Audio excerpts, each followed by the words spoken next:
Well, the MBA profile has changed because in the beginning, the schools were appealing to very young students without experience. And I know at Tuck, when we started in 1900, the class was made up of 4 students from Dartmouth College, and none of them had work experience. They were coming right out of undergraduate programs.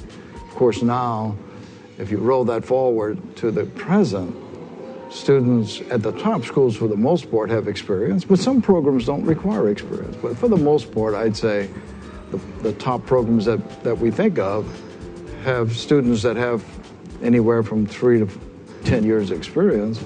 And so it changes the nature of the program quite a bit, especially what they learn from each other. It's extremely important on campus. I completely agree. And in fact, the profile of MBA since the time of its foundation at your school has changed dramatically. If we look at the profile of recruiters today, they belong to many different industries. At the time of Tuck's foundation, I guess the railroad industry and the steel industry were the main recruiters. Today we see telecoms, many startups. In fact, one of the features of the MBAs today is that many of them decide to go ahead and create their own startup.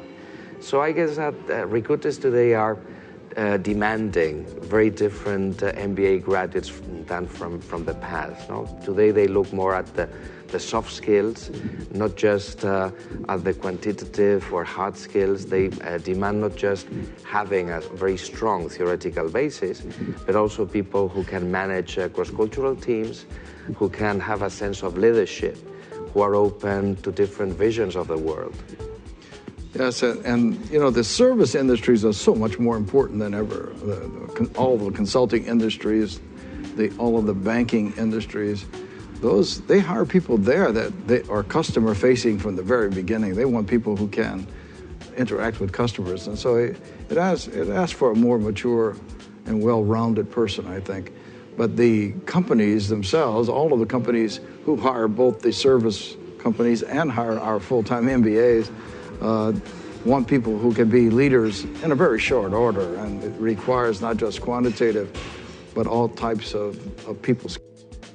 I guess we may have to look for different people as well, because if recruiters are now demanding different forms of intelligence, not just the quantitative or analytical intelligence, but also those aspects of emotional intelligence that allow leaders and managers to manage different teams of people. So maybe we have to take into account for our admissions process these aspects of emotional intelligence that are not evaluated in the traditional tests like GMAT.